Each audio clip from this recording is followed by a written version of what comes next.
గుంటూరు జిల్లా తెనాలికి చెందిన సూర్య శిల్పశాల శిల్పులు శ్రీరామనవమి సందర్భంగా అద్భుత దృశ్యాన్ని ఆవిష్కరించారు. అయోధ్యలోని బాలరాముడి విగ్రహాన్ని 3D సాంకేతిక పరిజ్ఞానంతో అత్యద్భుతంగా తీర్చిదిద్దారు. విగ్రహాన్ని శిల్పశాల వద్ద ప్రదర్శనగా ఉంచి పూజలు చేశారు. 5 నెలల పాటు శ్రమించి 4.5 అడుగుల ఎత్తులో 50 కేజీల బరువుతో బాలరాముడి విగ్రహాన్ని తయారు చేసినట్లు శిల్పులు కాటూరి వెంకటేశ్వరరావు, రవిచంద్ర, శ్రీహర్ష తెలిపారు. అచ్చం అయోధ్య బాలరాముడి రూపంలో ఉన్న విగ్రహాన్ని ప్రజలు సందర్శించి ప్రత్యేక పూజలు చేశారు.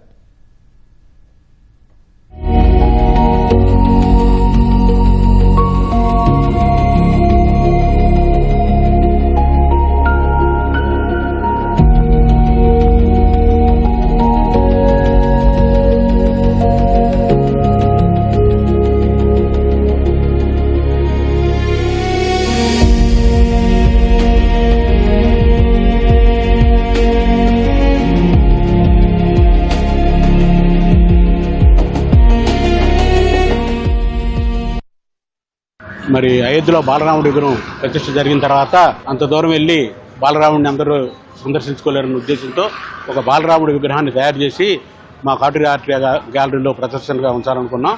దీన్ని తయారు చేయడానికి దాదాపు 4 నెలల సమయం పెట్టింది. ఎందుకంటే అక్కడ బాలరాముడిని పోలిన విధంగా 3D టెక్నాలజీ తోటి మా అబ్బాయి రవిచంద్ర, శ్రీహర్ష కలిసి దీన్ని రూపొందించారు. దీన్ని 3D టెక్నాలజీతో చేసి తర్వాత ఫైబర్కి కన్వర్ట్ చేశాం.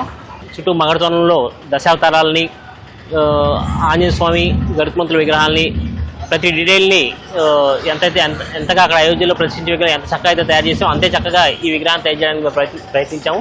ఈ విగ్రహాన్ని మా కాటూరి ఆర్ట్ గ్యాలరీలో పర్మనెంట్గా ప్రదర్శించబోతున్నాము.